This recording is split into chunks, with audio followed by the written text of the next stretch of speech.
So welcome to 12.4, Determinants and Cross Products. One thing that comes up surprisingly often in linear algebra and in this class is finding the area of a parallelogram defined by two vectors. So here I have a vector A, A1, A2, and a vector B, B1, B2.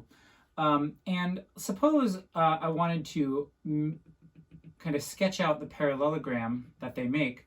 And I wanted to know what's the area of that parallelogram. I want to calculate it. And this is going to come up quite often in this class. Now, we can actually do this by simple geometry, right?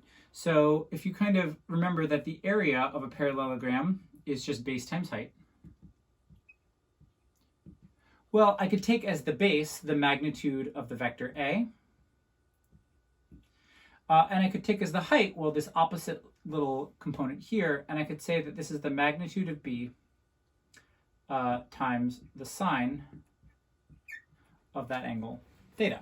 So magnitude of A times the magnitude of B times the sine of theta. Now, I'm going to do kind of an odd little thing here, which is I'm going to say, you know, this looks kind of like something we already had before, A, B, something, something is theta. It sort of looks a touch like the dot product. So I'm actually going to take a little detour here, and I'm going to say, I'm going to do something kind of strange. I'm going to take vector B, and I'm actually going to rotate it 90 degrees. I'm not going to change its magnitude. I'm just going to rotate it and possibly draw it with a different pen. I'm going to rotate it this way, and I'm going to call this one the vector B prime. And I'm going to move it by 90 degrees, and I'm going to call this theta prime. And I want to note, of course, B and B prime have the same magnitude, because I said that all I did was rotated it. So I'm going to say that this is the same as the magnitude of A times the magnitude of B prime, because those are the same. And you'll also notice I've declared a new angle here. I've got theta, and then I've got this theta prime, which hopefully it's clear this is, you know, pi over 2 or 90 minus theta. And so I could rewrite this if I was feeling saucy. I could rewrite this as, instead of sine, as the cosine of theta prime, because of course cosine of 90 minus theta is the same as sine. So this area could also be written in kind of an interesting way as A dot B prime. Now, you might ask yourself, well, what is B prime? What is that vector? I want to be able to do this dot product. There's actually a relatively simple formula for this, which is going to be, I don't want to have to quote it here, but there is actually a relatively simple way to do this. You can see that in the x direction, it's actually going to be B2 comma negative B1. You're actually going to end up swapping the two things. You can take the dot product there, and it is in fact perpendicular. So what that means is that this dot product should read like this, should read A1 B2 minus A2 B1. And this is in fact the area of that parallelogram, A1 B2 minus A2 B1, which we could do with the original two vectors. This is a quantity that comes up a whole lot in linear algebra and in our class.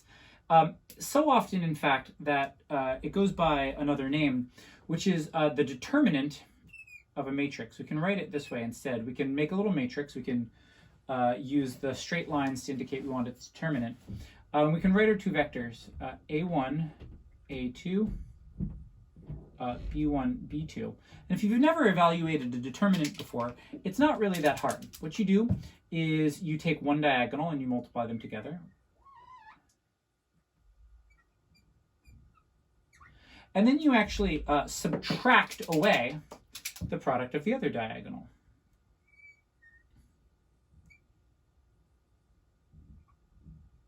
So that is our formula for doing the determinant of a 2 by 2 matrix, a 2 by 2 determinant. So just for the sake of argument, let's say that our two vectors here, we had A1, A2 being, let's say, the vector 3, 2, and B is the vector 2, 5. Well, we can do that. We can do 3 times 5 gives us 15 minus 2 times 2 gives us 4. And so we end up with 11. So it's actually the case that if I took the vector 3, 2 and the vector 2, 5, and I kind of measured the area of that parallelogram, it would in fact be exactly 11. It would have an area of exactly 11. Now, this is in 2D. We're often going to do things in this class in 3 dimensions. So it is logical to ask, can we extend this formula? Can we extend doing determinants to a 3x3 matrix? And the answer is yes, we can do that. So it's a little bit different though. So here's what you do. Let's say we've got A, B, C, D, E, F, G, H, I. Here's our 3x3 matrix. What you do in order to take the determinant of a 3x3 matrix is you start by picking a row or a column. Now, we're going to pick the first row just because actually for this class, picking the first row is most often what we're going to do. So we're going to go across the first row here. We're going to start with A. We're going to start with A. So this determinant's going to equal A. And then what you do is, I don't know if you've ever played Bomberman. It's an old video game from my heyday.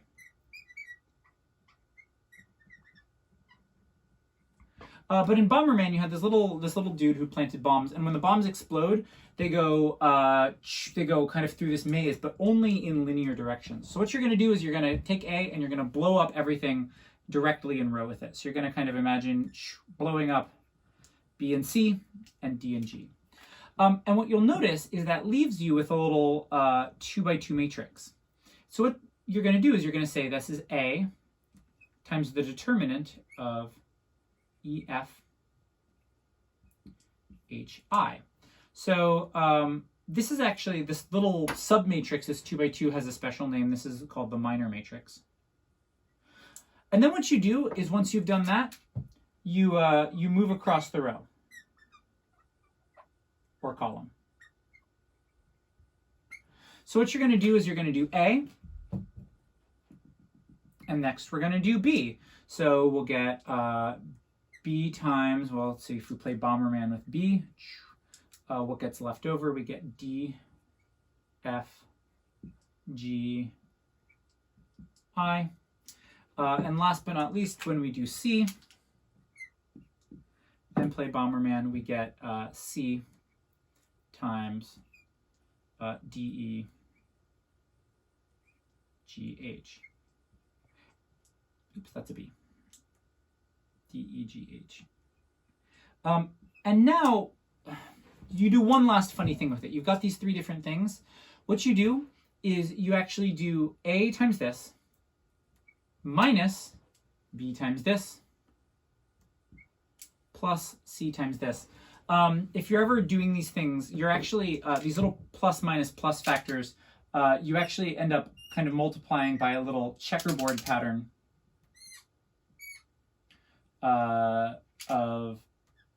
called the matrix of cofactors, and now my yellow pen is being mad at me. Called the matrix of cofactors, which is a little checkerboard. It goes plus minus plus, minus plus minus, plus minus plus. So if you're going through like the second row, it gets a little weird. We'll usually go across the first column, and then what you do is you just evaluate these as normal. So you'd get A times I guess you do, EI minus HF minus B times DI minus GF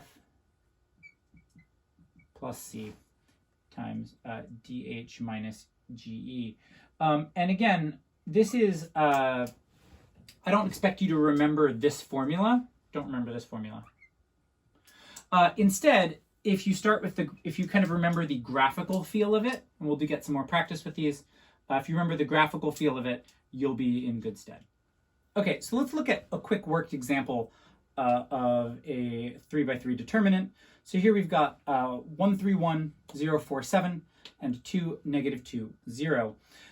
So remember that we're going to kind of start on this. Let's just take this first row for the sake of argument. And we're going to start with Let's see if this one's working today. Yeah, we're going to start with 1 here. So we're going to play Bomberman. Remember, we're going to go 1 times. And we're going to find this little matrix of minors by blowing everything up. So what we're going to get is this little 4x4, or this little 2x2 down here, which is 4, 7, -2, 0, because we kind of blew up all of this stuff. All right. We're now going to get a 3, and it's important to remember that when you're doing these middle ones, you got to be careful of your little matrix of cofactors, plus, minus, plus, minus, plus, minus, plus, minus, plus. So this one gets a minus on the middle one. We end up with our matrix of minors here being 0, 7, 2, and 0. That's correct.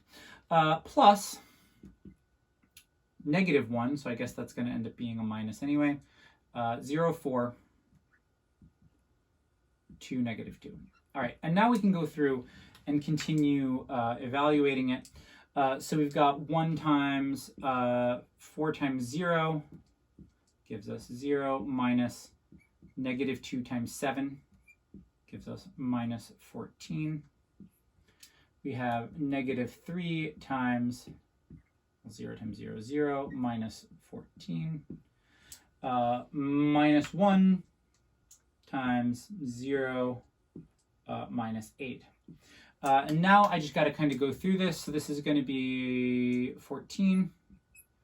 3 times 14, I gave myself a fun example here, is 42. Plus 8 gives me, in the end, 64.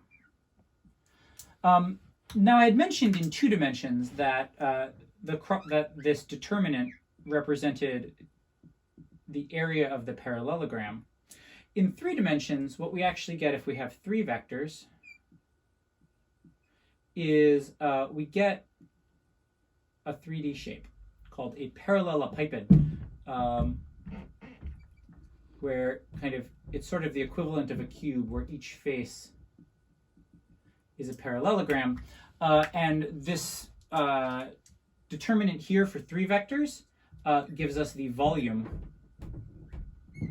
enclosed within. So we're now going to see some applications of the determinant to doing the vector cross product. This brings us now to the discussion of the vector cross product. One thing that also comes up quite frequently is it's often useful if you have 2 vectors A and B to be able to define a 3rd vector, we'll call it C, which is perpendicular to both A and B. So if you kind of imagine having 2 markers out here like this, finding a 3rd vector that's always perpendicular to the first 2. It turns out that there is a really handy definition of a 3rd vector like that. And this is used so often it gets a special name, which is the cross product. And so the vector cross product, and I'm going to do something a little unusual. I'm going to give you a formula, and I don't want you to write it down. Do not write this down, whatever you do. So here's the formula. Ready? A cross B, the vector cross product of 2 vectors is like this. Ready?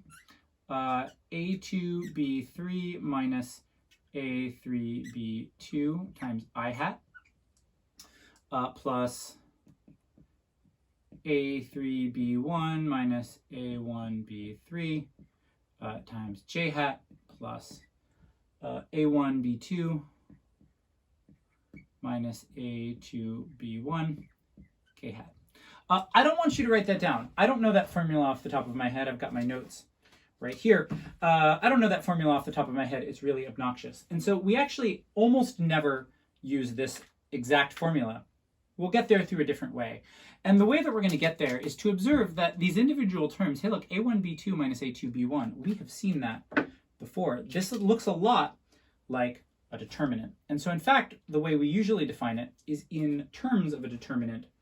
And so the way we usually define the vector cross product is this way, is A cross B. So what you do is you write your little determinant. That's supposed to be a vector.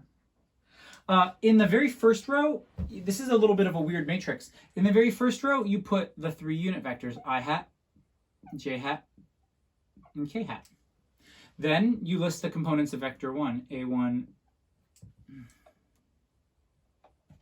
a2, a3, b1, b2, b3. And then what you do is you walk across the first row and you expand it. Now I'm only going to do the first expansion because I don't want to write everything out, but you do it the way you would do any other determinant. You go, oh, I hat times, blow up everything else, Bomberman style. Look, you get a2, a3, b2, b3.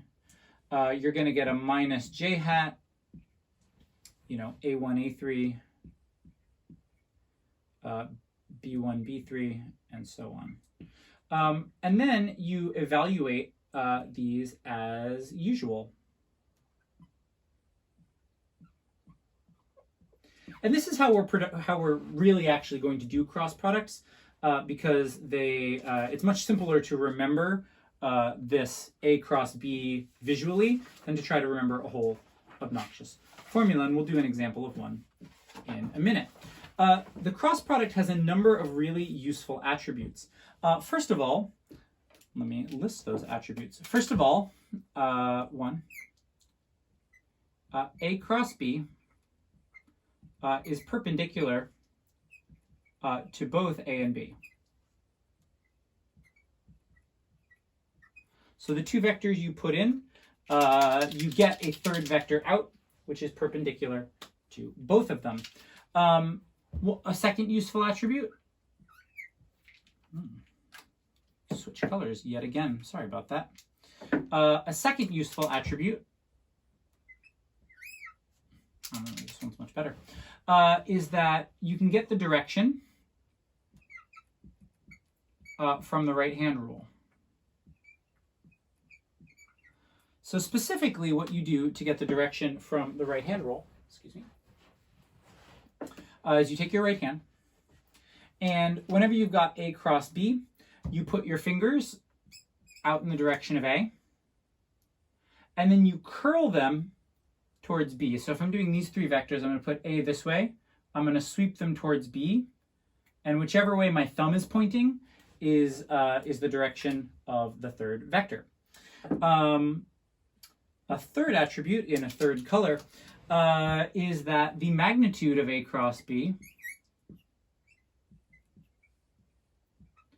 is in fact the magnitude of A times the magnitude of B times the sine of theta. Now this is just the magnitude. It's not the actual vector, because if you'll notice, unlike the dot product, the cross product actually gives us a vector back. We put in 2 vectors and we get a vector. So this gets us AB sine theta, which also means that the cross product of 2 vectors, the magnitude, also gives us the area of the little parallelogram that they sweep out. Notice that sign there, right? Kind of like with the dot product, we can ask ourselves, when would it be 0? Well, and what we can conclude is that A cross B gives us the 0 vector if and only if A and B are parallel. So just like the dot product tests for things being perpendicular, the cross product tests for things being parallel. The last thing that we'll demonstrate this in class, is that it is not commutative.